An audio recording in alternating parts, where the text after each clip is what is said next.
Welcome, everyone. Thank you for attending our SURE event today. We're really excited.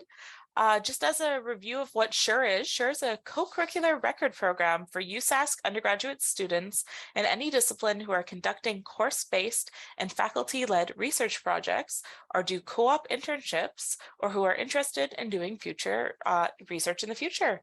We facilitate research opportunities, training, events, and offer co-curricular credit. SURE helps undergraduate researchers make important connections, build professional relationships, and allow students to share their research in the annual SURE Symposium. We focus on three areas: communications, professional development and entrepreneurship, and research management, ethics, and technical skills. We're really excited to have Jill here today. Jill is a learning specialist at the University Library, focusing on graduate writing support. She also teaches a non-credit course for international graduate students. She joined USask in August 2019 after previously working at two Ontario universities in similar roles. Before moving into the post-secondary field, she worked as a high school teacher in Canada and overseas. Thank you so much for joining us today, Jill. Just a couple of housekeeping items. Please, everyone, keep your microphone turned off, keep your video turned off, and if you'd like to ask any questions, please use the QA function at the bottom of the Zoom stream. With that, Jill, I'll hand it over to you. All right, happy Monday, everyone. Thank you for joining me during your lunch break. I'm going to share my screen so we don't waste any time. I'm just going to put my video off for the duration of when I'm speaking, but then I'll pop my video back on at the end if there are any questions. During my presentation, I certainly encourage folks to make use of the chat, or you could use the Q&A, whatever one is going to make most sense. I will keep the chat box open just so I can see it, because I will encourage people to make comments in there at certain points in today's presentation. So our focus today is on scientific writing, and we're going to talk about scientific writing from a couple of different perspectives, but really the main focus of today's session is very practical. So really focusing on strategies that you can start implementing in your writing or your revision as soon as this presentation ends. So we're going to first just very quickly talk about the purpose and principles of scientific writing before we jump into those practical tips all around improving clarity in our writing. So we're going to talk about topic sentences, subject length, concrete language, flow, and conciseness in writing. And then I'll just end with some recommended resources that might be of interest. So the purpose of scientific writing is pretty straightforward. It is an exercise in convincing another scientist of the validity of your work. So don't take it from me, take it from Dr. Ness, who has written many articles over the years. So when we're thinking about scientific writing, it's really about ensuring that our intended reader not only understands, but believes in your work. And you should be providing enough information so that if anyone so chose to try and reproduce your results, they'd be able to do that. Now, when it comes to the actual writing of a text, and here we're looking at it from a fairly generic perspective, but it's all about asking these questions. Knowing that you have to answer all of these questions as you're writing can be a very useful means for double checking to verify that you've accomplished what your text needs to do.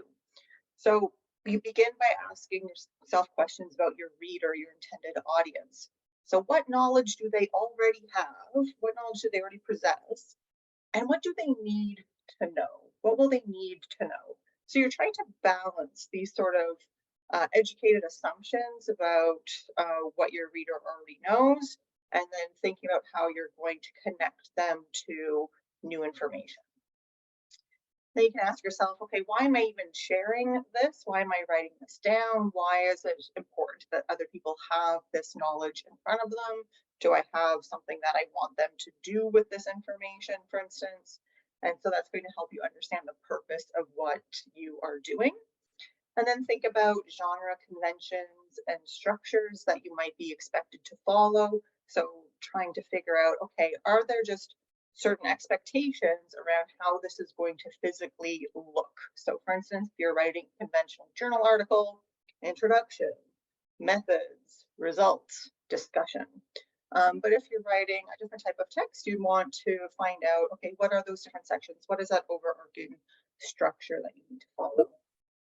And then get digging a little bit more deeply. So if you do know that you have the sort of broad structure holding the text together, how about that sense of organization within those smaller sections within the text?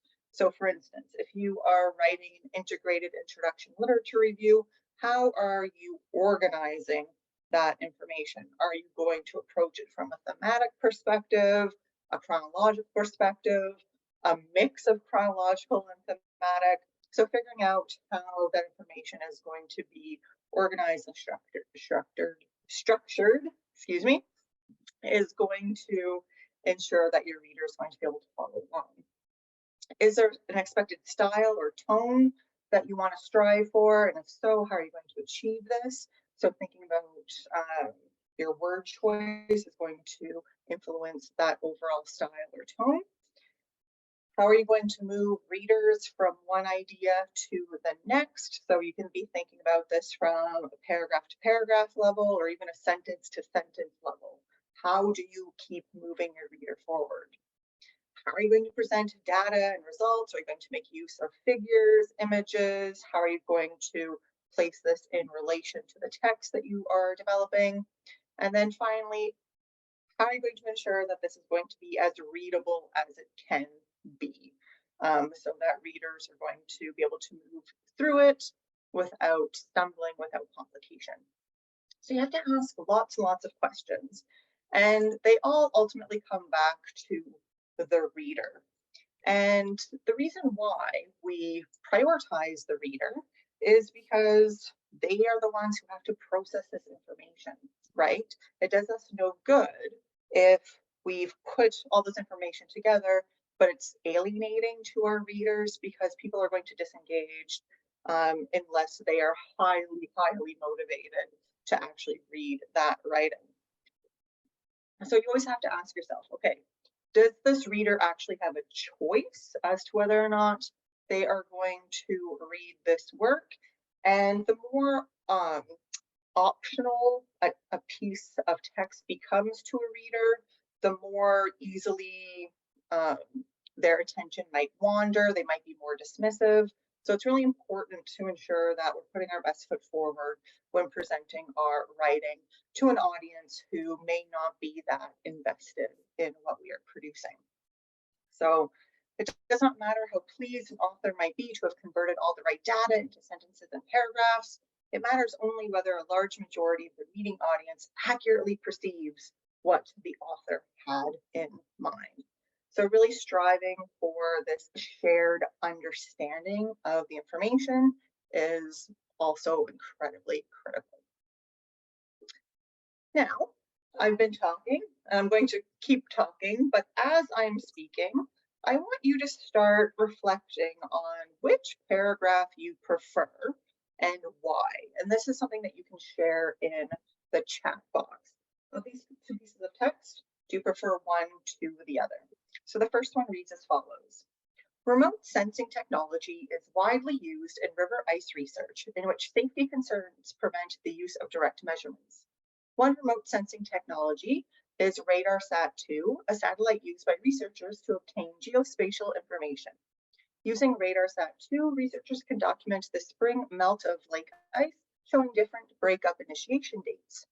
RadarSat-2 also helps them to determine ice thickening rates and to track differences in polarization backscatter, a process used to discriminate lake ice from open water.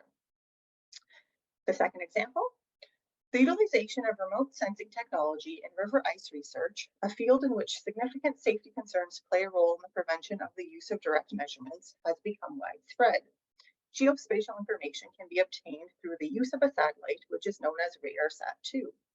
The documentation of different initiation dates of ice on freshwater lakes during the melt of lake ice in spring can be achieved through the utilization of this important technology. The tracking of differences in polarization backscatter, which is a procedure that can be of assistance in the process of discriminating lake ice from open water, is another use of RadarSat-2. The determination of the rates of ice thickening can also be made through the use of RadarSat-2. So, as a reader, are you gravitating to one of these examples over the other? What emerging preference have you noticed in yourself?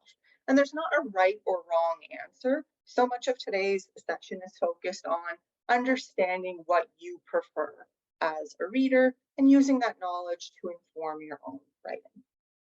So let's take a couple of seconds, maybe 30 seconds to a minute.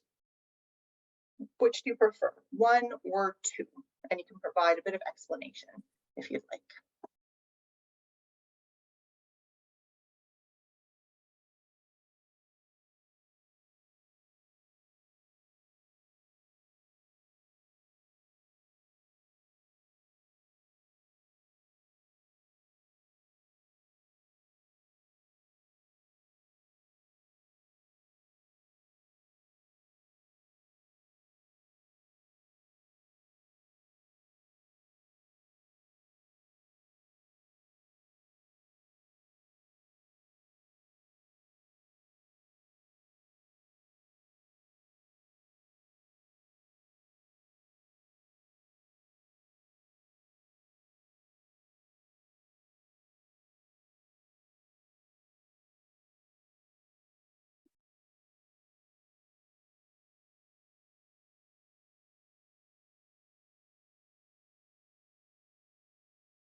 So I think folks are still providing their feedback, but I'm just looking at the comments coming in so far, and it's kind of split. And I'm not surprised because, again, when we're looking at writing, often it's pretty subjective, and it's trying to figure out, okay, what am I gravitating to?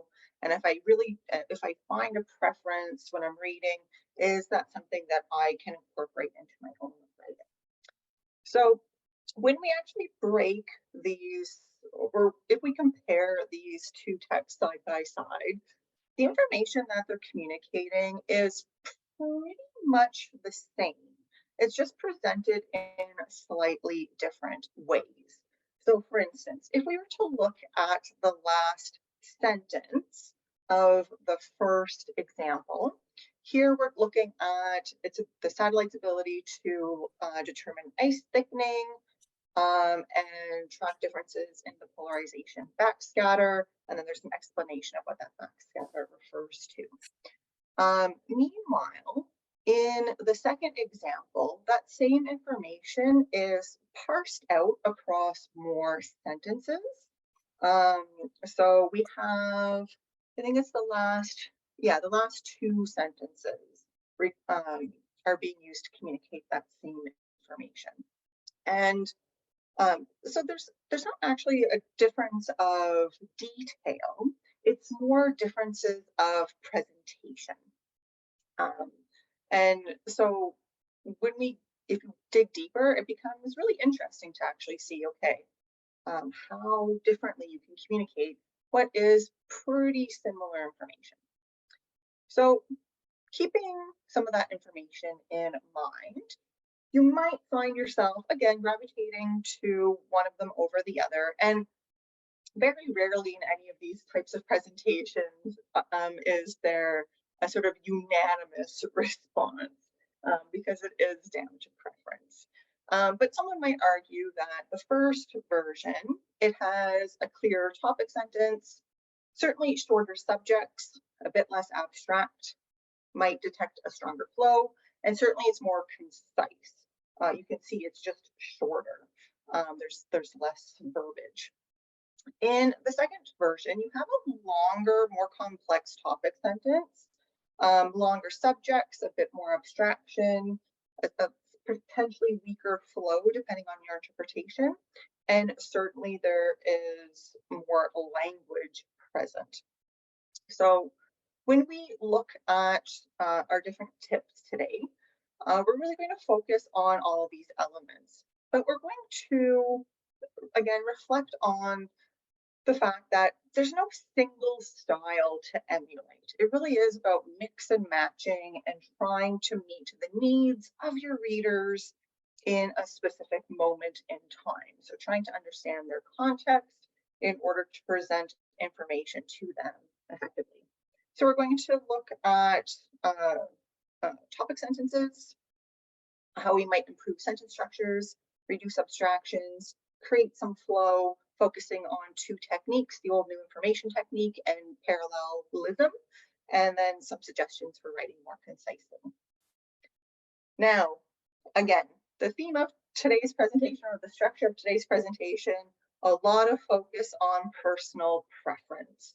And so we're going to keep doing this throughout the presentation. So certainly make use of that chat. So here we have two bits of text side by side. I'll read through both of them quickly, and I want you to reflect on, hey, do you prefer one of them over the other, and why? And again, not necessarily right answers. It's about trying to gauge what you respond to as a reader. So the first example, over the past 2 decades, robust evidence demonstrating the significant impact of feral cats on Australian native mammals has emerged. Feral cats preferentially select small mammals as prey, and native mammal reintroduction programs have failed due to feral cat predation. Frank et al. Demonstrated that even low densities of feral cats have the ability to rapidly extirpate populations of reintroduced rodents in northern Australia. Example 2. Feral cats preferentially select small mammals as prey, and native mammal reintroduction programs have failed due to feral cat predation. Frank et al. Demonstrated that even low densities of feral cats have the ability to rapidly extirpate populations of reintroduced rodents in northern Australia. So, what is your preference? And this is one of those examples where, again, I'm not necessarily expecting a unanimous response. So what is your preference and why? Why? So again, we'll take 30 seconds to a minute as people share their preferences.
So again, we're seeing a bit of a split, and I'm not surprised. This one sometimes gets a little bit contentious. A lot of people will often make reference to, well, it depends, like where this actually appears in a text. So what information has been provided already, for instance, and that is always a valid idea to determine, right? Because we're looking at little bits of text in isolation, and that is inaccurate. Those little bits of information are never just going to exist without a larger context. So depending on where you might integrate this information in a text, you might gravitate to 2/1 or 1/2. However, if we were to go sort of through this imaginative exercise, and this is the only information that is presented to us, there might be some value in number 1. But let's take a look. Let's take a look.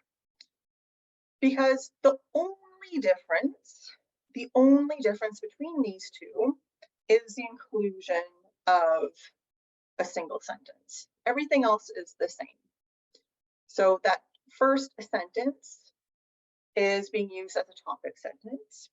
And this is where we always have to balance that desire for conciseness against this desire for context. So if you were introducing this topic, this is where having a strong topic sentence can become very valuable, because an effective topic sentence can actually put a lot of information in place for your reader. And it doesn't have to be a super long sentence. This is not a particularly long sentence, but it achieves a lot in what it does. And so it's going to be very functional for a reader, because it's going to create a frame for reading and for understanding what the rest of the text is going to focus on. So depending on the context, having this topic sentence like this can be very valuable, because in this instance, it is introducing the topic. So we know the topic immediately. It provides a research context. It provides a temporal context. And importantly, it also provides a geographic context as well. So we know, okay, this is the focus. This is what has sort of been understood.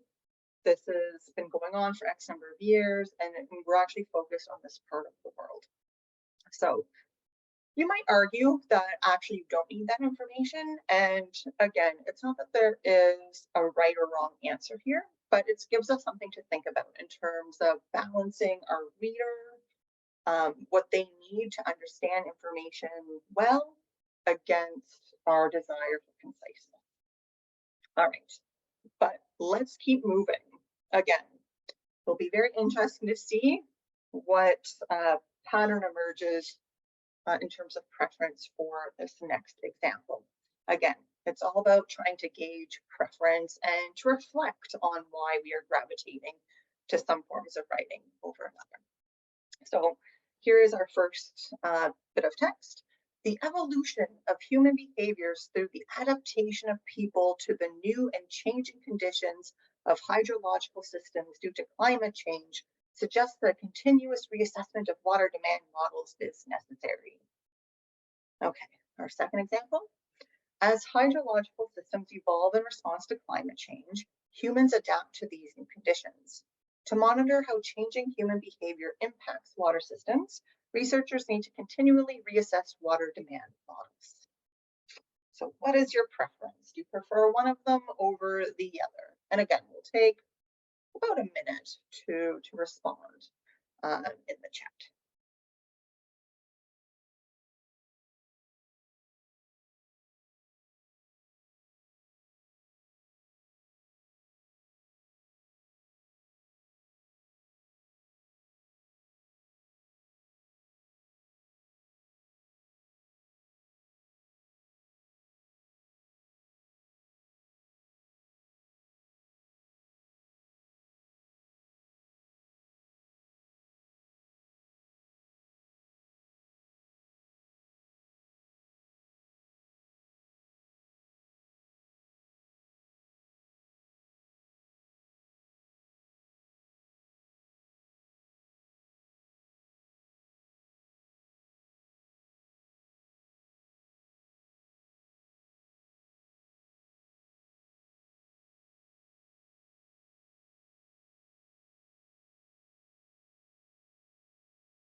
All right, so we actually see a majority favorite starting to emerge in this example. It's a little bit less contentious than some of the other examples that we've seen thus far. So some of the criticisms that have been, or some of the observations that have been surfaced is that the first example, it's quite a long, convoluted sentence. It's actually quite difficult to read aloud because it is so long. In contrast, it's been split into two in the second example. We also have some simpler terminology as well. So there are a couple of things that are different. One thing that might also account for this preference is that in the first example, you have these really long subjects. You have to read through a lot of information to understand who the doer or what the doer of the sentence is and how that relates to the verb. Um, and so having these really, really long subjects, you have to keep a lot of information in mind, then understand how that is relating to the the main verb. Um, and so I've actually highlighted the subjects and the verbs. So the subjects are in the sort of coral color and the verb is in this purple color to help illustrate how long and baggy those subjects are in the first example and how short they are in the second. So it just makes the sort of grammatical um, understanding a bit more accessible because we have a very quick understanding of, okay, who is or what is the subject in the sentence? Who is doing the action? What is doing the action? We see it, and then we have that verb, and it's just helping us to understand relationships, grammatical relationships more easily. All right, let's continue. So, which do you prefer?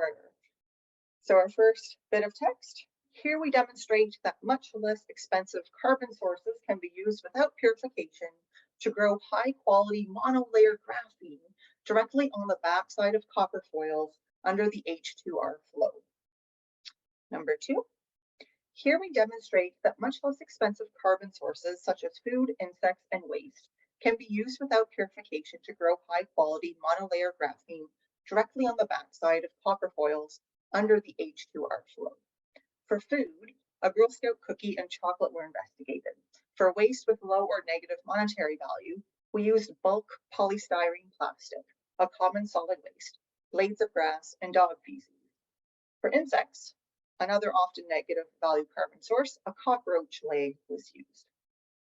Okay, so which do you prefer, one or two?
So we see some preference emerging for our second example with a bit of a caveat, where Naisha is asking, like, like maybe these examples were used elsewhere or in a different context. So is it just repeating, um, or is it actually new information?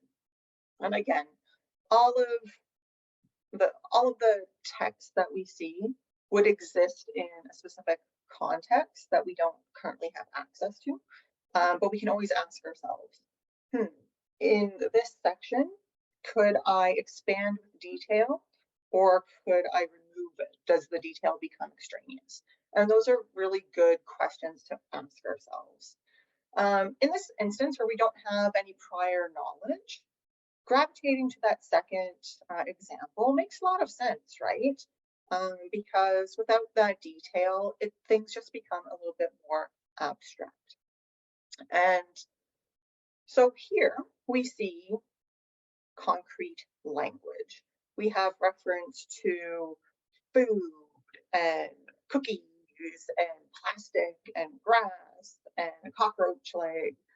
So my question to you is, well, what's the benefit of this sort of concrete language from your perspective?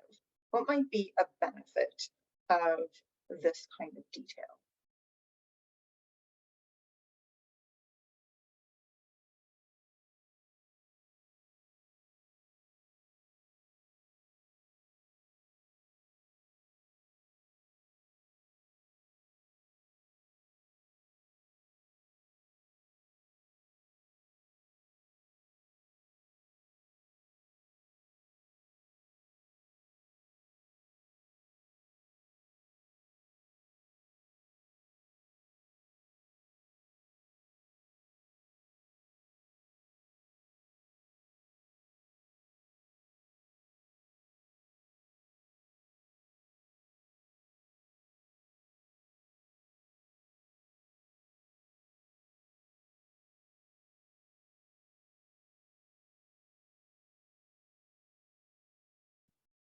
Exactly, right?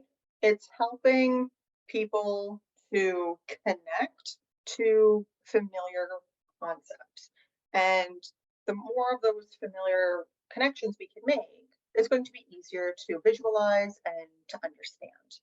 So it's not something that is going to appeal just to everyday people. This is something that specialists will also benefit from because they don't have to try and translate that abstractness to their own perceptions and experiences. We've done it for them. So anytime we can attach a concrete element, it's going to help foster this better reader comprehension because people can just imagine things more easily. So when we're talking about concrete language, it's all about what can be sensed. So sight, touch, sound, taste, smell, etc., etc. Whereas abstract, we are referring more to ideas and concepts. And of course, in a lot of academic writing, we're focused on the abstract. So when we're able to bring in those concrete elements, it's just going to make our writing a little bit more accessible, a little bit easier to understand. All right, let's continue. I'm keeping an eye on the clock, which is why I'm going pretty quickly. So again, which do you prefer of these two samples of writing? Sample one, some astonishing questions about the nature of the universe have been raised by scientists exploring the nature of black holes in space. The collapse of a dead star into a point perhaps no larger than a marble creates a black hole. Sample two, some astonishing questions about the nature of the universe have been raised by scientists exploring the nature of black holes in space. A black hole is created by the collapse of a dead star into a point perhaps no larger than a marble. So, do you have a preference? Do you prefer sample one or sample two? And what is accounting for that?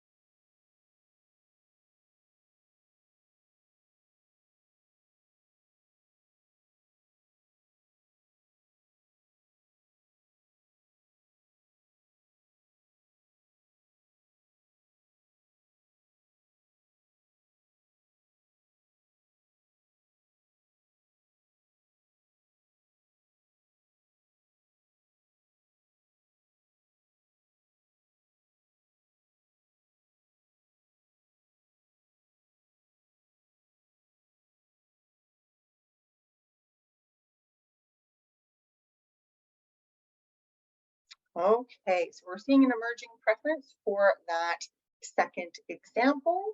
And there's reference to this notion of flow, which is great because that's what we're going to be talking about, the role of flow. So if you are gravitating toward that second example, it might be because you're responding to something that's known as the old new information technique, which is uh, a structure that exists in language that appeals to a lot of English speakers. So when we look at that first sample, the distance between that shared information of black holes is quite far apart. Whereas in the second example, it's much closer together. And so the less distance we have between those shared aspects of two sentences, it's going to create a stronger connection. And the premise of the old new information technique is it's very basic, actually, in a way that makes it easy to implement or straightforward to implement, I should say.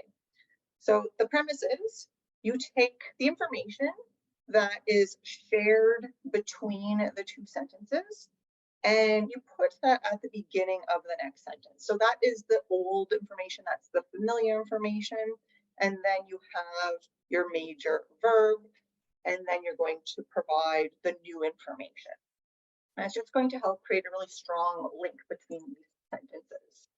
So here we have an example of how we can actually extend the old new information technique across an entire paragraph. Antibiotic-resistant microorganisms have significantly comprised antibiotic treatment. A large proportion of resistant and gram-negative bacteria can be attributed to resistance gene cassettes contained within a site-specific recombination system termed the integron. Mobile cassettes contain genes that confer resistance to nearly every major class of antibiotic and some disinfectants. New gene cassettes continue to be identified, and sequences of over 60 cassettes are deposited in the GenBank EMBL databases as of January 2001.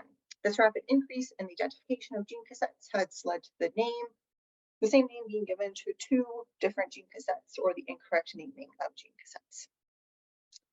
So what we see is this connection of taking old information and foregrounding it at the beginning of the next sentence. So antibiotic resistance becomes a large proportion of gene resistance. Resistant gene cassettes becomes mobile cassettes. These reference to these new forms of gene cassettes becomes new gene cassettes.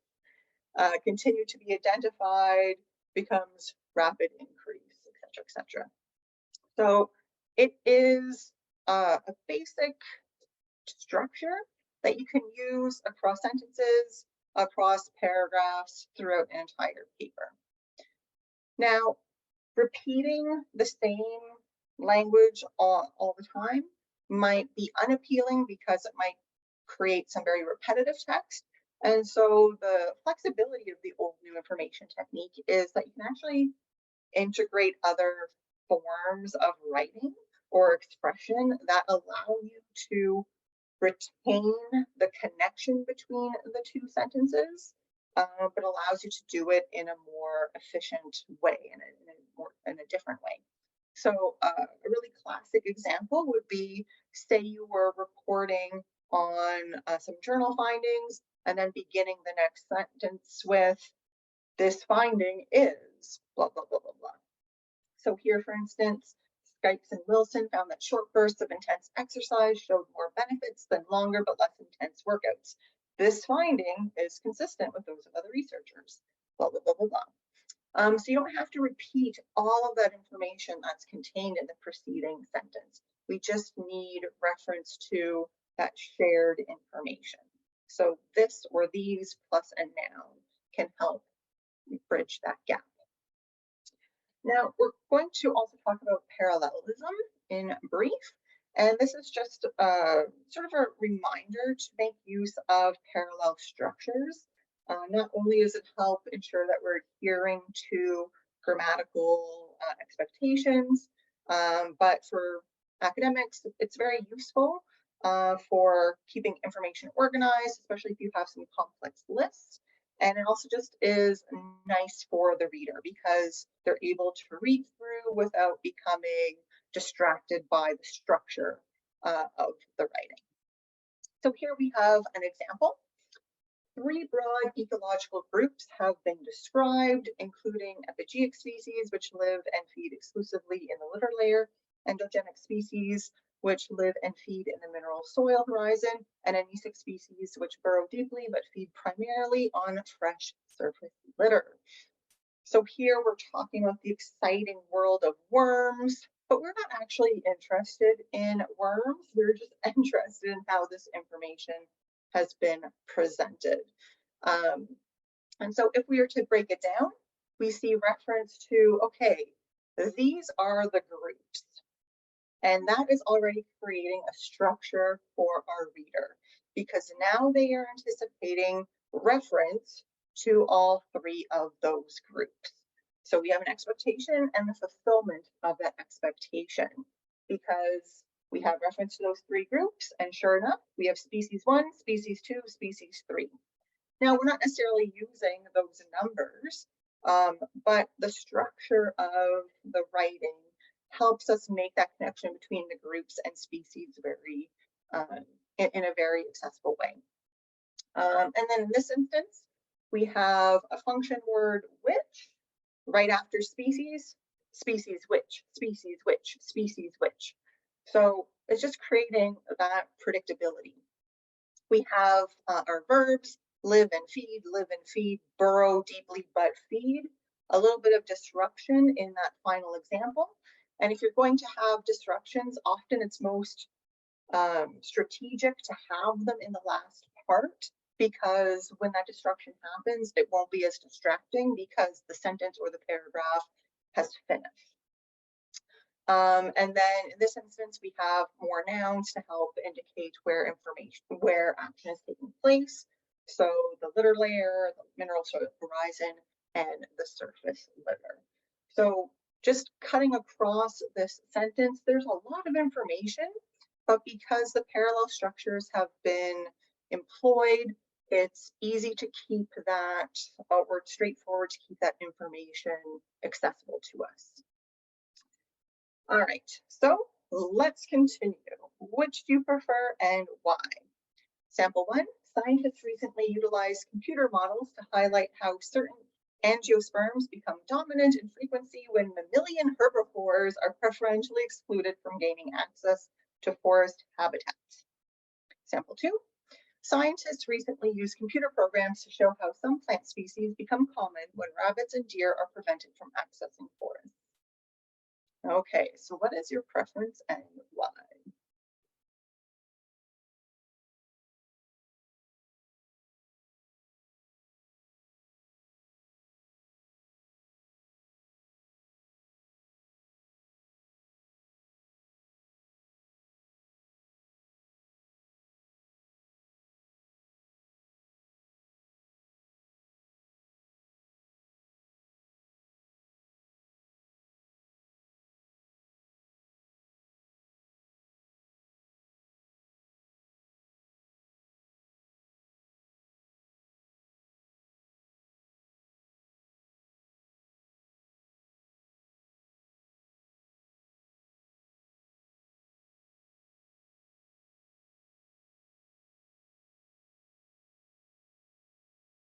Okay, so we're seeing an emerging preference for that second example.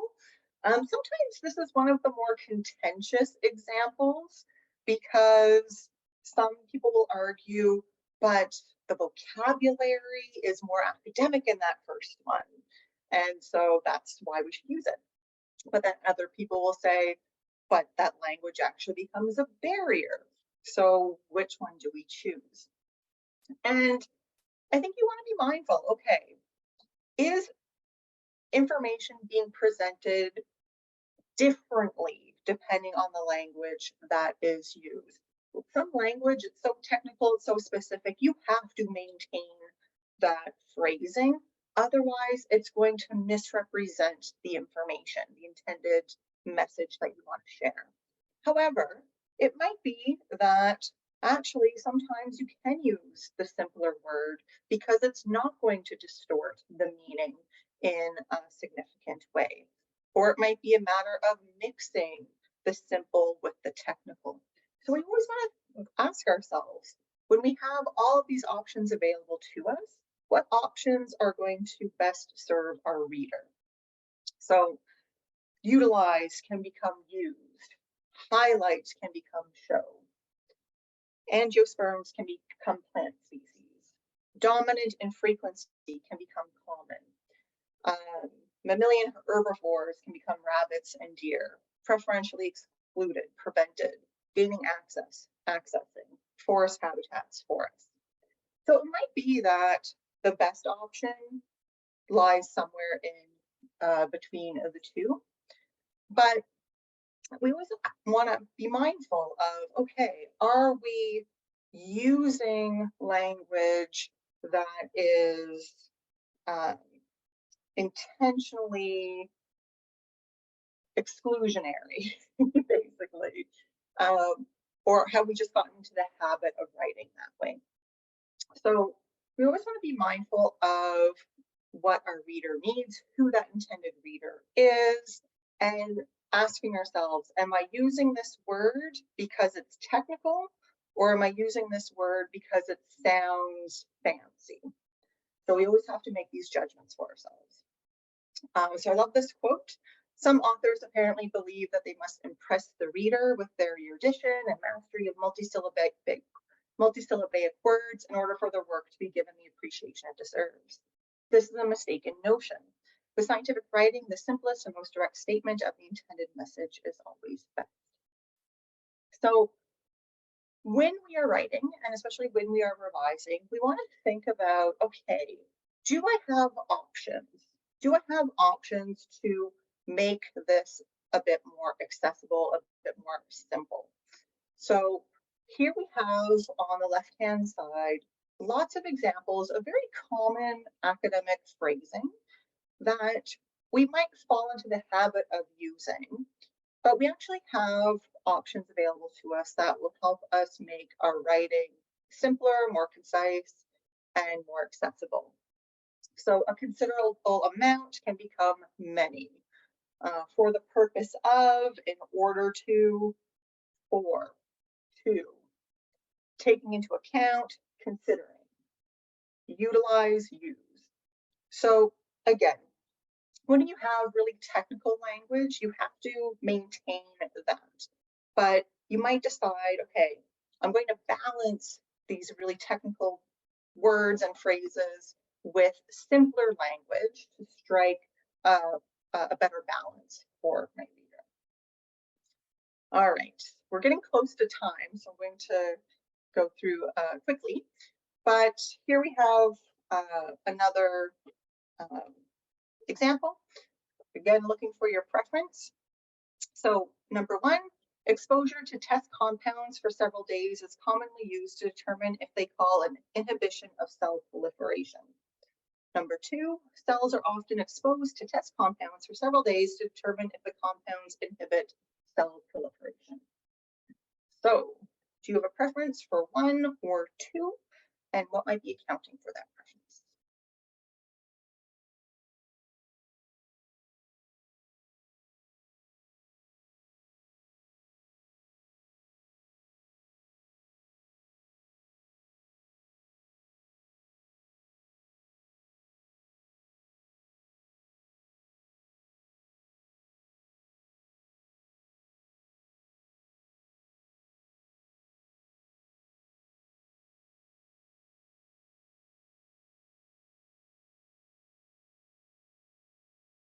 Okay, and just because we're running close on time, I'm going to go with the emerging majority.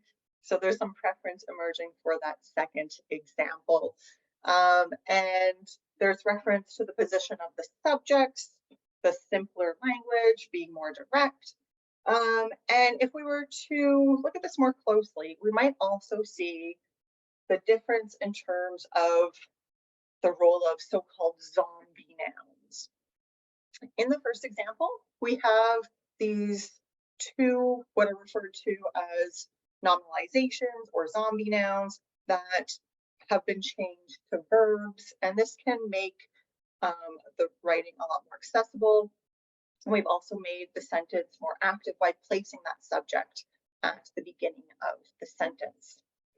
So zombie nouns or nominalization is something that is sort of, it's almost a characteristic of academic writing at this point, but it's not necessarily a characteristic that we want to replicate in our own writing.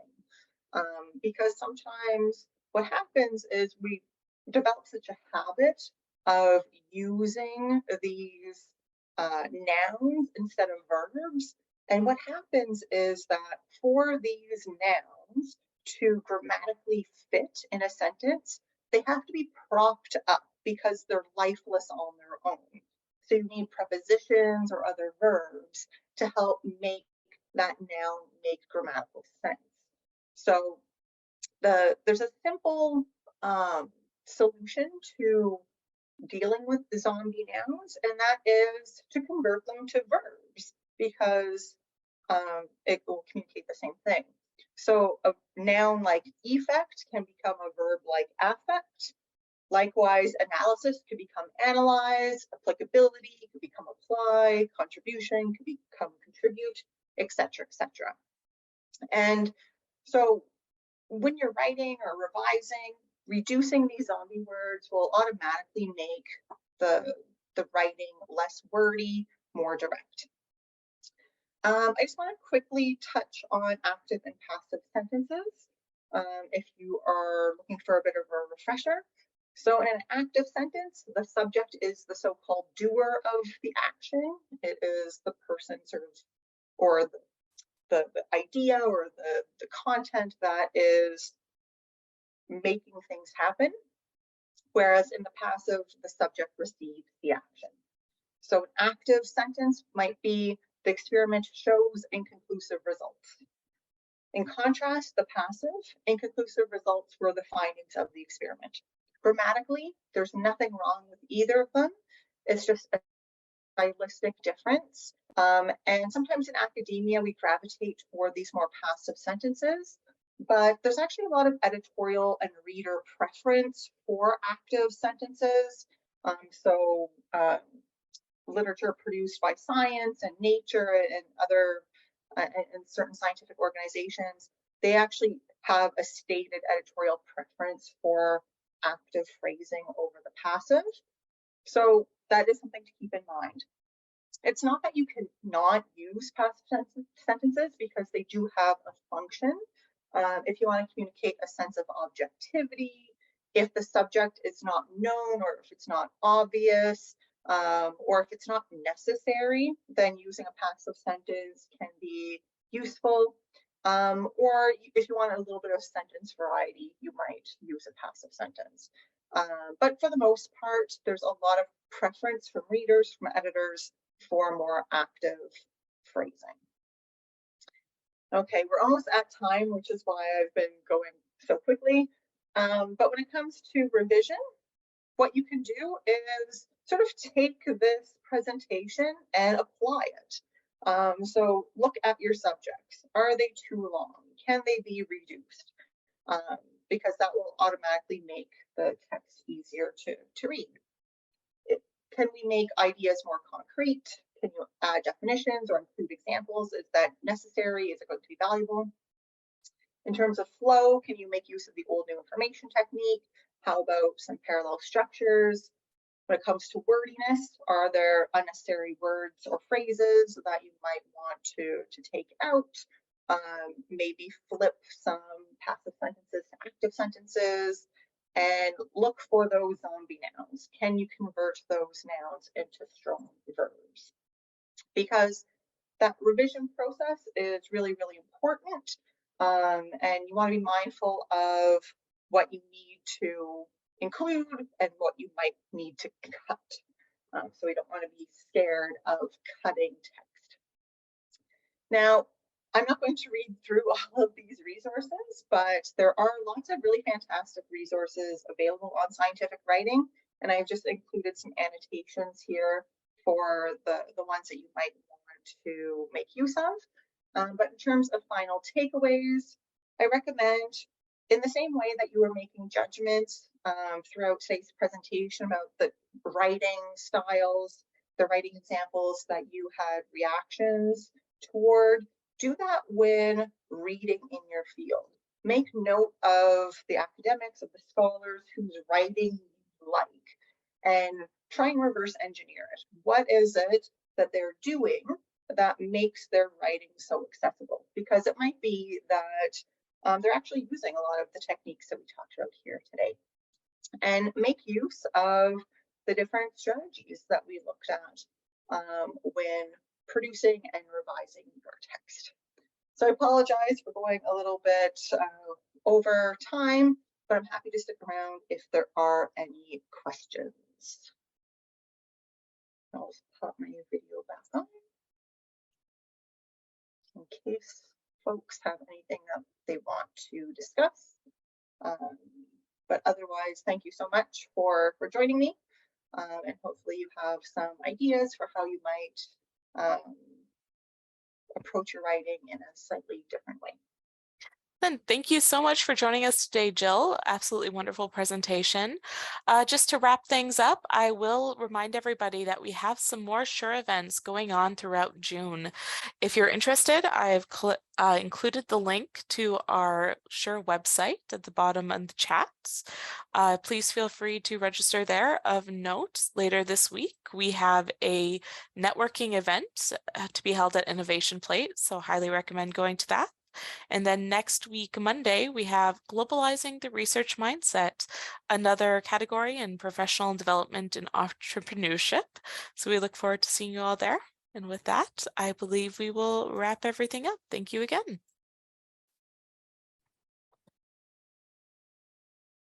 Thanks again for joining, and you can always email me if you have a question that comes to mind later on. All right, take care.